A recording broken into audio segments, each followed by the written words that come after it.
And good morning, I'm Tracy Sinclair, and with me is Michaela Clark. Now, Michaela is actually our producer of our 6 o'clock news. She is our lead producer here. But in addition to doing that, she has a special project that is very near and dear to her heart. Mine as well. I'm actually quite jealous of some of the stories that Michaela gets to do.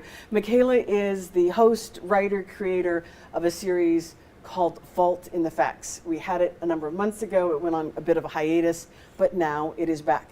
When you started this, what was your idea? You said you took something to the boss and said, hey, I've got this idea for a series. What was your idea behind the Fault in the Facts? I've heard a lot of things about geologic misconceptions. People say one thing, but really it's the other, or scientists think that the narrative isn't exactly correct. And so my goal was to talk to the experts and set those records straight. And it kind of just turned into a passion project from there. And I really like telling people stories about their experience with natural disasters and their survival. And so, where does your love for geology and all things Earth-related come from? Growing up in Anchorage, learning about the 1964 earthquake, all those different things, it started there, it morphed. I studied a little bit of geology while I was in college, and my love just grew from there. So these are really interesting stories, and the kind of fun thing about the Fault in the Facts is, you know, our stories on TV are usually about 2 minutes long. Fault in the Facts is a little bit longer than that. You kind of get as much time as you want to do them. Of the stories that you've done in the past, because they are on our website and they are on our streaming channel, so you can always check these out.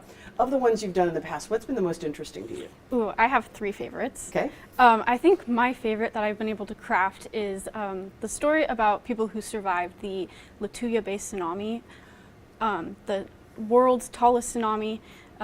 Very interesting stories of how happened in Alaska. If you haven't seen this one, you need to check it out because it is really fascinating how big that was. And you have a great image in that story, I remember that, of how tall this tsunami got. So really impressive.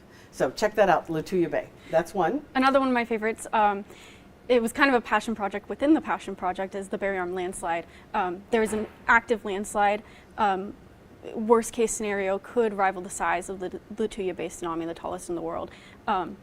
It may not be such a big deal, but being able to tell the story of the people who are within a possible path of a tsunami, lower level tsunami, was a lot of fun, and following all that geology since it was discovered in 2020. Yeah, that's been a really pretty recent story, is Barry Arm. So the going through, really, it's not like you're looking back in history. This is actively going on right now. Okay, and then your third favorite?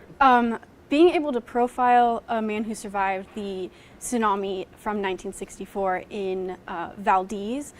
He's a really good storyteller, and I was able to take that and make a big story out of that, of his survival from the earthquake to the tsunami and where he went after that. Yeah, that I know exactly which one you're talking about, and that one just, it breaks my heart every time I listen to it, because he was just a young boy. It's really another fascinating story. So as I said, the Fault in the Facts has kind of been on a bit of a hiatus for a couple of months, but it is now back, and so this will be, we'll have a story on the air tonight. Yep. And the newest episode of The Fault in the Facts will be out tonight as well. So, what's this one about? We're talking about monitoring landslides. Yes. So, there's that Barry Arm landslide that we were talking about. And if that were to fall in a catastrophic way, which they're not saying that it will, there's not a lot of warning for the people of Whittier and other coastal communities in that area. That this wave is coming toward them, and so they need to find a way to monitor landslides sort of in the way that they monitor earthquakes now. And so maybe if they can tell that that landslide is falling, then in the future when they do more work, they'll be able to know that that may have caused a wave and let those people in coastal communities know. Well, that was one of the things I found fascinating about the 64 earthquake when we just did that anniversary show, was that the tsunamis in South Central, particularly like around Prince William Sound, those weren't tectonic, right? Or they were caused by local landslides. Yeah, I believe it was both. There was the subduction tsunami, but there was also localized landslides that caused really big waves that were some of the most destructive as well. Yeah, so that it was just kind of a small difference, but being able to measure those possible landslides and monitor them for the potential when something like that happens.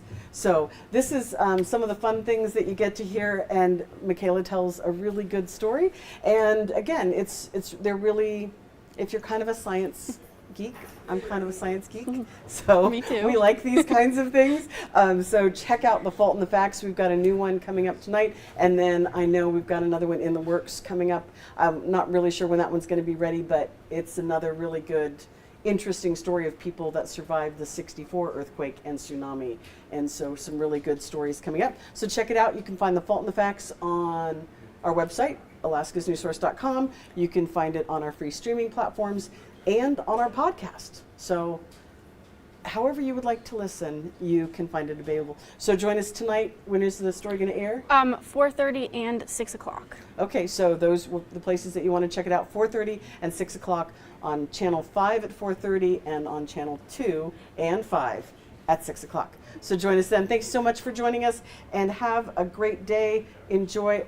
Hopefully some of this sunshine will appear here in Anchorage, but those clouds around Ketchikan.